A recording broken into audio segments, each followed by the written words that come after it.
Selamat malam Bapak Ibu, bagaimana kabarnya malam hari ini? Kita bertemu lagi dalam PA atau pendalaman Alkitab kita pada hari ini 2 Juni 2021. Sebelum kita memulai PA kita, pendalaman Alkitab kita, mari kita bersama-sama bersatu hati kita minta arahan, bimbingan dari Roh Kudus. Mari kita berdoa. Kami mau menyerahkan waktu ini yang kami beri, yang kami sempatkan untuk memahami firman Tuhan ke dalam tangan Tuhan. Berfirmanlah, bersabdalah, berkehendaklah melalui sabda Tuhan, melalui firman Tuhan kepada setiap kami yang mendengar. Hati dan telinga kami siap untuk dibentuk, disapa, dan ditegur. Terima kasih Tuhan. Amin. Nah, Bapak Ibu, bacaan kita yang akan kita dalami hari ini, malam ini, terambil dari Yesaya 6 ayat 1 sampai 8. Yesaya 6 ayat 1 sampai 8. Mari kita baca sama-sama ya Bapak Ibu ya. Yesaya mendapat panggilan Allah. Dalam tahun matinya Raja Uzia, aku melihat Tuhan duduk di atas tahta yang tinggi dan menjulang. Dan ujung jubahnya memenuhi bait suci. Para serafim berdiri di sebelah atasnya, masing-masing mempunyai 6 sayap. 2 sayap dipakai untuk menutupi muka mereka, 2 sayap dipakai untuk menutupi kaki mereka, dan 2 sayap dipakai untuk melayang-layang. Dan mereka berseru seorang kepada seorang, katanya, Kudus, kudus, kuduslah Tuhan semesta alam. Seluruh bumi penuh kemuliaannya. Maka bergoyanglah alas ambang pintu disebabkan suara orang yang berseru itu, dan rumah itu pun penuhlah dengan asap. Lalu kataku, celakalah aku binasa, sebab aku ini seorang yang najis bibir, dan aku tinggal di tengah-tengah bangsa yang najis bibir. Namun mataku telah melihat Sang Raja, yakni Tuhan semesta. Tetapi seorang daripada serafim itu terbang mendapatkan aku. Di tangannya ada bara dan diambilnya dengan sepit dari atas misbah. Ia menyentuhkannya kepada mulutku serta berkata, lihat, ini telah menyentuh bibirmu. Maka kesalahanmu telah dihapus dan dosamu telah diampuni. Lalu aku mendengar suara Tuhan berkata, siapakah yang akan kuutus? Dan siapakah yang mau pergi untuk aku? Maka sahutku, ini aku, utuslah aku. Demikian pembacaan kita pada malam hari ini, Bapak Ibu. Yang berbahagia adalah setiap kita yang bukan hanya membaca, namun melakukan firman Tuhan. Nah, kita akan mendalami siapa sih Nabi Yesaya ini, Bapak Ibu. Siapa sih Yesaya ini sebenarnya? Nah, dalam bahasa Ibrani, arti Yesaya itu disebut dengan Yesaya Yahu, artinya keselamatan dari Allah. Yesaya ini seorang nabi dari tahun 700 sampai 740 sebelum Masehi. Yesaya dari keluarga yang terdidik dan terpandang, dikenal sebagai bangsawan. Ia juga menikah dengan seorang nabi dan memiliki 2 orang anak. Pakar studi Bernard Denham dari teologi Jerman membagi bahwa kitab Yesaya ini ditulis dengan 3 bagian. Proto Yesaya pasal 1 sampai 39 dari abad 8 sebelum Masehi. Deutero Yesaya pasal 40 sampai 55 itu ditulis pada zaman pembuangan. 597 sampai 538 sebelum Masehi, sekitar itu. Dan Trito Yesaya itu pasal 56 sampai 66, era pasca pembuangan, yaitu sekitar 537 sampai 520 sebelum Masehi. Dengan demikian, perikop Yesaya 6 ayat 1 sampai 8 merupakan teks proto Yesaya yang berasal dari abad 8 sebelum Masehi. Nah, Bapak Ibu, Yesaya ini adalah nabi yang bertugas atau nabi yang melayani dari 4 pemerintahan, yaitu Uzia, Ahaz, Yotam, dan Hizkia. Yesaya dikenal sebagai nabi yang paling paham kesusastraan. Hal ini masuk akal juga Bapak Ibu jemaat sekalian, karena Nabi Yesaya adalah salah satu nabi yang cukup berpendidikan, pandai, sehingga sangat mudah memahami tentang sastra. Itu kenapa kitab Yesaya menjadi satu kitab yang tebal. Kitab Yesaya terbagi menjadi dua, yaitu pasal 1-39 bercerita tentang sejarah bangsa Israel, termasuk tentang kemarahan Allah dan tentang nubuat-nubuat Nabi Yesaya. Sedangkan pasal 40-66 berisi tentang harapan, tentang pengharapan masa depan. Nabi Yesaya juga banyak menubuatkan kedatangan Mesias atau Yesaya dalam Yesaya 7 ayat 14 digenapi dalam Matius 1 ayat 23. Banyak nubuat-nubuat Nabi Yesaya yang akhirnya tergenapi dalam Matius maupun Lukas. Selanjutnya kematian Nabi Yesaya diduga secara tradisi Yahudi dituliskan bahwa Nabi Yesaya mati secara martir dengan digergaji di bawah kekuasaan Raja Manasye. Yang paling terakhir dan yang paling penting adalah Yesaya sangat dekat dengan Allah. Hal ini akan kita ketahui lebih lanjut, lebih dalam selanjutnya ketika kita mendalami Yesaya 6 ayat 1-8. Kitab Yesaya yang hari ini kita akan bahas adalah bagaimana dinamika seorang Nabi Yesaya pada masanya. Kita bagi menjadi politik, kisah politiknya. Yesaya melayani di kerajaan selatan. Lalu yang kedua, spiritualitas.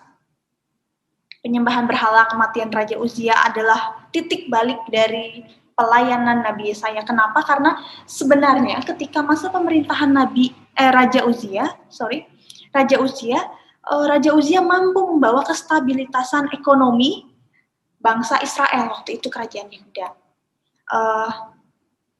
Kestabilitasan ini ternyata berujung pada penyembahan berhala atau kecongkakan Raja Uzia. Dengan demikian ketika Raja Uzia mati, Nabi Yesaya datang dengan memperingatkan bahwa kecongkakan hanya berujung pada kematian dan penyesalan. Yang ketiga adalah dinamika sosial. Kesenjangan sosial ekonomi ada dalam Yesaya 5 ayat 7b-8 misalnya. Saya akan bacakan untuk kita semua. Yesaya 5 ayat 7b-8.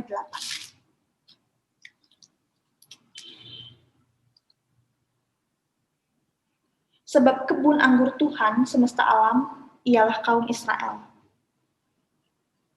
Dan orang Yehuda ialah tanaman-tanaman kegemaran Allah. Dinantinya Allah menanti keadilan, tetapi hanya ada kelaliman. Allah menanti kebenaran, tetapi hanya ada keonaran. Selain itu ada juga di Yesaya 3 ayat 14-15. Tuhan bertindak sebagai hakim atas tua-tua dan pemimpin-pemimpin umatnya. Kamulah yang memusnahkan kebun anggur itu, barang rampasan dari orang yang tertindas tertumpuk di dalam rumahmu. Mengapa kamu menyiksa umatku dan menganiaya orang-orang yang tertindas? Demikianlah firman Tuhan semesta alam. Kemarahan yang tertulis dalam kitab Yesaya sebelum Yesaya 6 menggambarkan bahwa terjadi ketimpangan sosial, ekonomi, para pemimpin yang semakin memeras orang miskin, para pemimpin yang bukannya mengayomi, melayani, malah memperkaya diri sendiri. Dan yang keempat, kita akan membahas juga bagaimana dinamika kita gereja sebagai nabi masa kini, Bapak Ibu. Saya mengambil poin gereja dan keberanian. Dalam dinamika politik sebenarnya Nabi Yesaya sedang berada dalam naik turunnya kebimbangan yang dilakukan oleh kepemimpinan orang Israel. Menarik, pada akhirnya dalam tulisan Yesaya ketika zaman Raja Hizkia mampu mendengar suara Allah melalui Nabi Yesaya sehingga membawa bangsa Israel kembali kepada Allah. Itu pasca pembuangan. Nah, selanjutnya Bapak Ibu, keadaan politik, dinamika politik ini terjadi karena ketika perang Siro Efraim, tergambarkan dalam Yesaya pasal 7 ayat 9.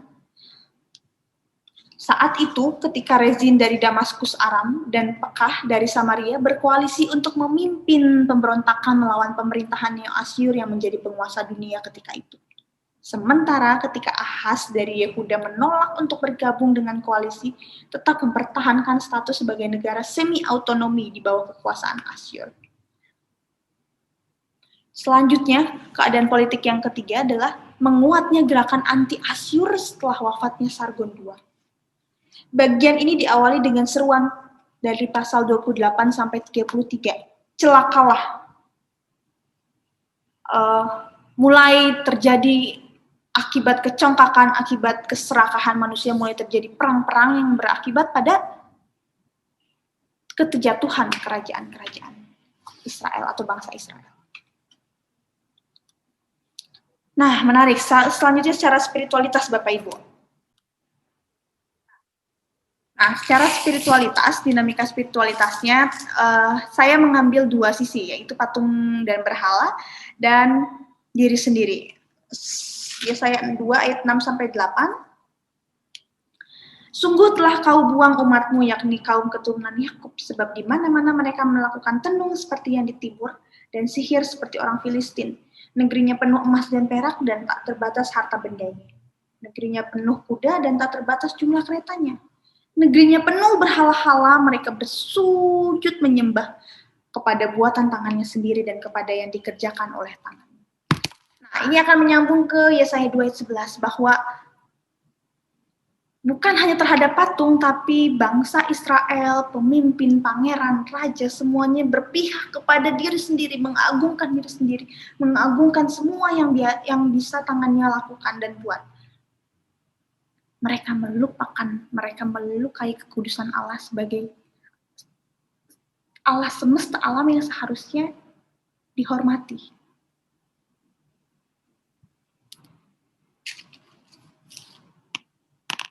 Secara sosial ada kesalehan-kesalehan palsu dalam Yesaya 1 ayat 1-20 misalnya. Para pemimpin, para orang-orang yang memiliki kekuasaan berlomba untuk membakar sesembahan, membakar domba-domba muda, membakar persembahan. Sedangkan Bapak Ibu, yang diperlukan oleh Allah adalah ketika mereka memperhatikan orang-orang miskin, bukan memeras orang-orang miskin lalu membakar wangi-wangi yang persembahan, bukan. Allah kecewa terhadap bangsa Israel yang lebih memperkaya diri sendiri dan melupakan bangsa lain yang teraniaya, yang tertindas. Selain itu ada pemberontakan hidup menipu dan hidup menipu. Kenapa saya sebut pemberontakan? Karena janji Allah terhadap bangsa Israel yang diturunkan di Gunung Sinai seharusnya menjadi janji yang menjadi landasan bangsa Israel hidup saling menghormati, menghargai, dan menuruti cinta Allah, taat terhadap hukum Allah. Sayangnya, bangsa Israel malah melupakan Allah dan melupakan janji-janji Allah. Mereka menyembah berhala, mereka hidupnya. Saya membagi kitab Yesaya ini, bacaan kita ayat 1-8 ke dalam 4 bagian. Yang pertama, itu adalah Yesaya melihat. Yesaya 6 ayat 1-3 seperti yang kita baca, bahwa ia melihat Allah sebagai sosok yang paling tinggi. Ia melihat Allah yang paling kudus. Ia memutarbalikkan situasi yang sebenarnya ada. Kenapa? Karena situasi yang terlihat adalah raja nomor 1, Uzia nomor 1. Tapi ketika kematian Uzia, ia melihat Allah semesta alam, ini yang paling tinggi. Ketika ia melihat, lalu di pasal 4-5, Yesaya merasa dirinya bukan apa-apa. Yesaya merendahkan dirinya, Yesaya menjatuhkan dirinya, menundukkan dirinya bahwa di depan Allah yang benar-benar kudus dan kuasa, penuh kuasa, saya nih orang yang najis bibir. Bangsaku ini bangsa yang berdosa, saya ini tidak pantas bahkan untuk melihat Allah. Lalu di Yesaya 6 ayat 6-7, ketika Serafim mengambil bara lalu menyentuhkan ke bibir Yesaya di saat yang bersamaan, ayat ini mau berkata bahwa kita dimampukan ketika kita merendahkan, ketika Yesaya merendahkan diri serendah-rendahnya di hadapan Allah yang kudus. menghormati Allah yang maha tinggi, ia dimampukan oleh Allah. Yang keempat, Bapak Ibu, sebenarnya Yesaya mendengar siapa yang aku utus, seperti yang Allah katakan. Yesaya mendengar Allah bertanya. Menarik? Bapak Ibu, kita ada di titik ini. Kita hari ini, malam ini ada di titik ketika kita mendengar panggilan pelayanan Allah. Ketika kita mendengar sebenarnya Allah manggil-manggil saya, manggil-manggil kita sebagai gereja. Di tengah kekacauan, di tengah kondisi politik negara kita, sama seperti yang dialami oleh Yesaya. Di tengah-tengah chaos gitu ya, raja ini saling meninggikan diri, mereka tidak mau mendengar Yesaya sebagai penasihat raja, penasihat kerajaan. Mereka melupakan Yesaya sebagai penyambung lidah Allah. Saya pikir kita sepakat gitu, kalau Yesaya bisa saja mengundurkan diri gitu ya, pergi aja begitu, nggak usah dijawab atau nego panggilan Allah. Tapi Bapak Ibu, yang dilakukan Yesaya bukanlah nego. Dia nggak nanya, job desk-nya apa nih Tuhan? To-do list-nya, daftar yang harus saya lakukan apa? Enggak. Dia langsung jawab, ini aku, utus aku, seperti ayat 8.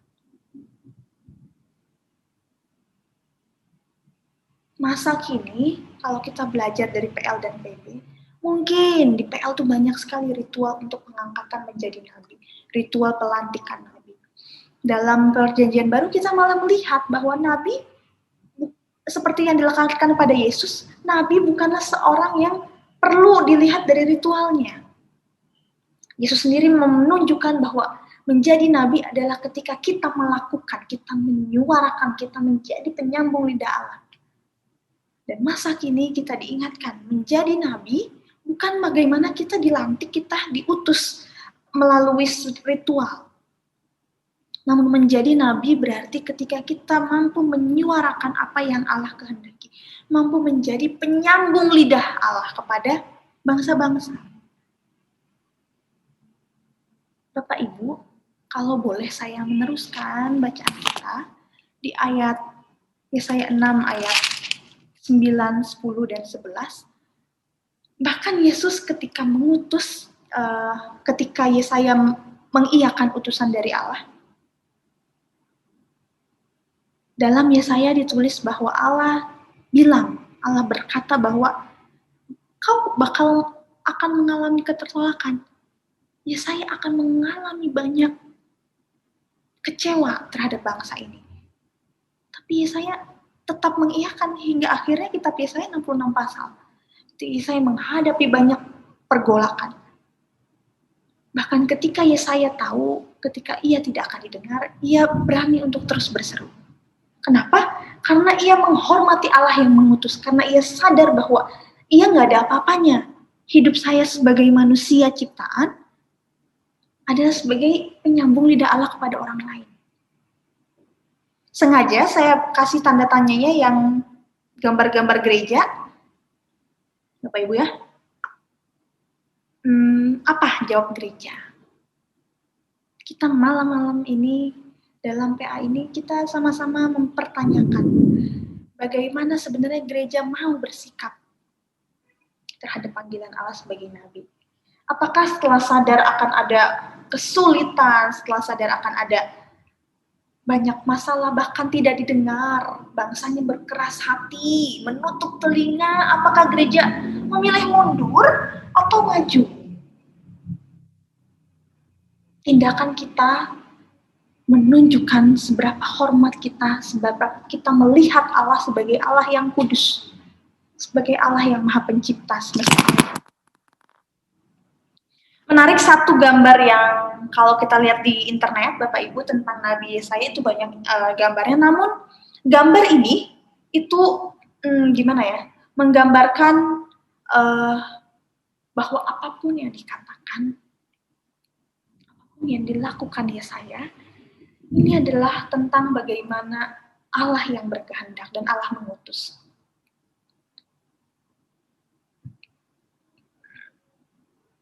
Bapak Ibu, ini bukan tentang kita yang mampu, tapi ini tentang kita yang dimampukan. Ini bukan tentang kita yang mau berjalan dan bergerak, tapi ini tentang kita yang diutus. Jadi semua yang kita lakukan sebagai gereja, yang kita ucapkan, yang kita perbuat, itu bukan tentang kita. Namun tentang bagaimana Allah mengutus kita sebagai gereja di tengah dunia yang chaos. Yang kayaknya serem gitu kalau kita terus maju dan menyuarakan suara Allah. Keadilan, kebenaran, keberpihakan terhadap orang-orang tertindas.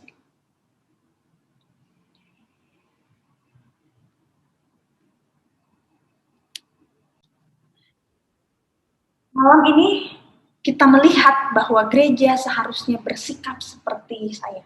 Apa itu? Gereja bersikap 3, yaitu adalah menghormati Allah, mendengar Allah, dan merendahkan diri. Menghormati Allah, mendengar Allah, dan merendahkan diri. Kesadaran bahwa kita melihat Allah sebagai sosok yang paling tinggi dan kudus dan suci adalah bekal yang paling utama. Congkak itu Allah paling gak suka. Kayak seakan-akan kita punya sesuatu gitu, padahal disadari atau enggak, kita malah gak punya sesuatu. Kita nggak ada kemampuan, kita nggak capable, kita nggak mampu untuk melakukan segala sesuatu. Seperti yang dilakukan Yesaya, Bapak Ibu. Ia melihat dulu ketinggiannya Allah, ia melihat kekudusan, hormat pada Allah. Baru ia ketika sadar, diri saya rendah sekali gitu. Tapi di saat yang bersamaan ketika kita merendahkan diri, sama seperti yang dilakukan Yesaya, dalam ayat 4, Yesaya malah dimampukan dalam ayat 5-6. Yesaya malah dikuduskan oleh Allah.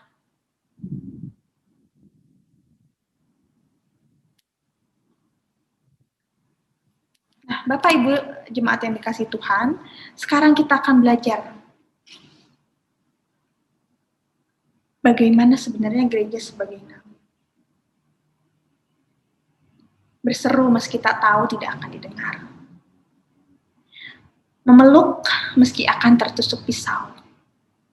Berjalan bersama Tuhan meski terseok. Maju meski terancam. Merambat meski dibabat habis. Menjadi nabi meski dicaci, bahkan diludahi. Kuatlah Allah memampukan, layanilah semua orang Allah mengutus. Bapak Ibu, saya mau menutup PA kita malam hari ini dengan salah satu cerita yang saya alami dan gereja-gereja alami pada tahun 2018 bulan Mei. Tanggal 23 Mei, saat itu sedang ibadah di GKI Diponegoro, Surabaya.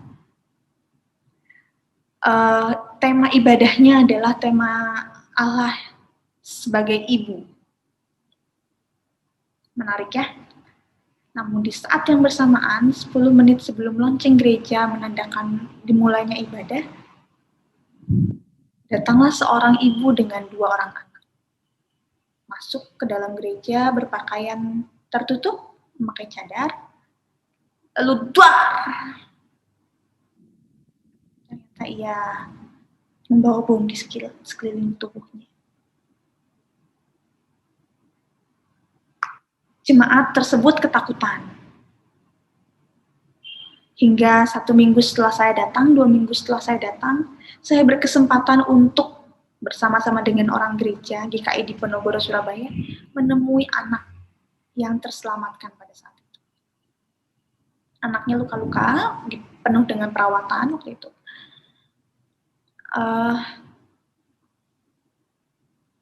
Saya sedikit kecewa, ternyata anak yang berumur 5 tahun, kalau nggak salah waktu itu 5 tahun, anak ini ternyata mengingat bagaimana benci yang ditanamkan oleh orang tuanya kepada orang Kristen. Ketika pulang, saya merenung bahwa gereja seharusnya tetap memeluk. Dan benar, yang dilakukan oleh GKI di Penogoro adalah tetap membuka gereja untuk orang-orang yang mau datang. Tidak menaruh benci meski sudah dibom. Tidak menaruh dendam, namun mengasihi. Bahkan ketika anak orang yang bawa bom nih, sebenarnya bisa nih kita hukum, kita hakimi, karena sudah berbuat jahat. Namun yang dilakukan gereja saat itu adalah merangkul, merawat anak. Meskipun anak tersebut penuh dengan dendam dan kebencian terhadap orang-orang Kristen.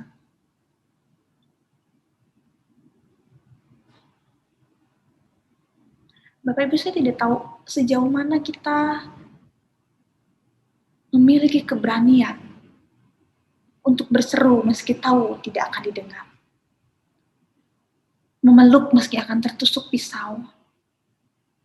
Berjalan bersama Tuhan meski terseok dan gak menguntungkan sama sekali. Jalan sama Tuhan, melayani orang-orang tuh kayaknya gak ada untung-untungnya gitu ya, ada rugi. Maju meski terancam. Jangan-jangan akan ada bom-bom lain di gereja-gereja lain kalau kita terus membuka pintu terhadap orang lain. Merambat meski terbabat, menjadi nabi meski dicaci atau diludahi. Mari kita sama-sama bertanya terhadap diri kita, terhadap komunitas kita sebagai gereja. Sudah seberani apa kita melihat Allah yang tinggi itu mengutus kita semua? Sudah serendah apa diri kita melihat bahwa kita ini bukan apa-apa, kita ini yang harus menjadi penyambung lidah Allah kepada orang-orang.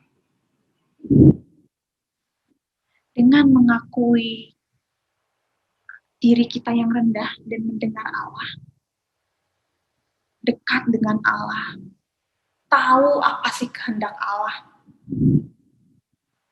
kita akan tahu apa yang sebenarnya Allah mau sebagai kita gereja lakukan.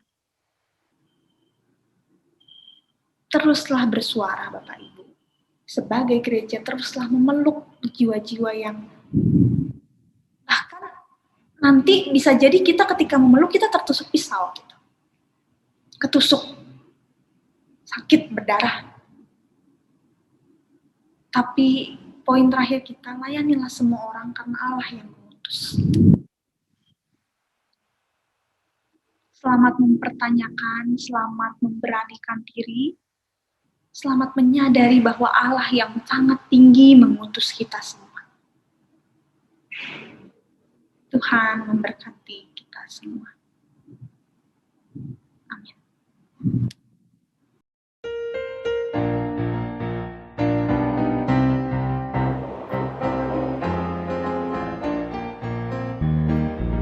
Tuhan mengutus kita ke dalam dunia, bawa pelita kepada yang gelap.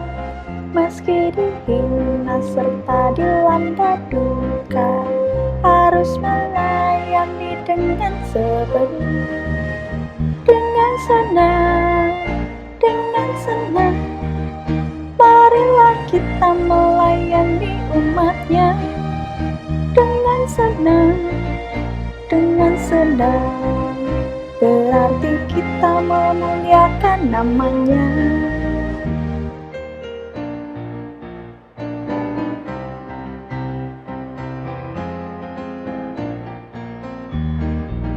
Tuhan mengutus kita ke dalam dunia, bagi yang sakit dan tubuhnya lemah. Meski dihina serta dilanda duka, harus melayani dengan sepenuh. Dengan senang,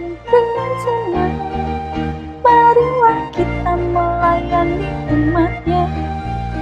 Dengan senang, berarti kita memuliakan nama-Nya.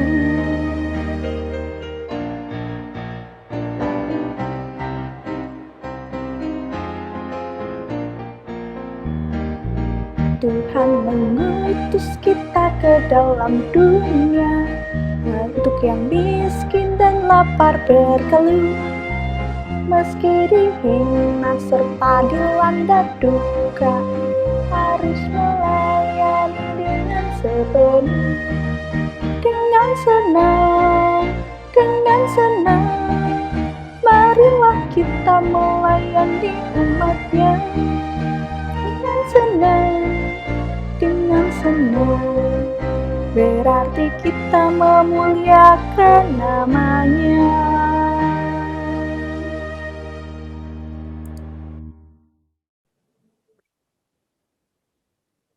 Mari Bapak Ibu, sebelum kita menutup PA kita bersatu hati, kita berdoa. Kami datang kepadamu ya Allah yang kami hormati, yang begitu mengasihi kami, yang begitu cintai kami dengan keterbatasan kami. Malam hari ini kami disadarkan bahwa kami adalah anak-anak Allah yang diutus. Kami adalah nabi di tengah bangsa dunia kami yang sedang membutuhkan suara kenabian. Kami diutus ke tengah situasi di mana dibutuhkan pelukan, dibutuhkan tangan yang terbuka untuk sesama kami. Di tengah situasi kami yang penuh dengan caci maki, penuh dengan kebencian, penuh dengan dendam, penuh dengan dunia yang saling sikut menyikut, kami mau menyerahkan diri kami untuk diutus. Kami mau Tuhan utus untuk menyampaikan kebenaran, keadilan, keberpihakan kepada teman-teman, kepada sesama kami yang tertindas. Izinkan kami Tuhan untuk berkata, ini kami, utuslah kami. Izinkan kami turut serta dalam misi Allah di tengah dunia ini. Mampukan kami untuk menjadi penyambung lidah Allah di tengah kekacauan bumi ini. Ajari kami untuk berkuat hati, untuk terus berseru meski kami tahu kami tidak akan pernah didengarkan. Ajari kami mau bergerak, percaya kepada tuntunan Allah di tengah kehidupan kami. Di dalam nama Tuhan Yesus, kami mau menyerahkan hidup kami sehingga hidup kami bisa memuliakan, memancarkan kasih Allah. Terpuji, termuliakan Allah melalui sikap, perilaku, dan perkataan kami. Amin. Selamat malam Bapak Ibu, selamat beristirahat. Terima kasih sudah bertemu bersama-sama dalam PA hari ini. Sampai jumpa.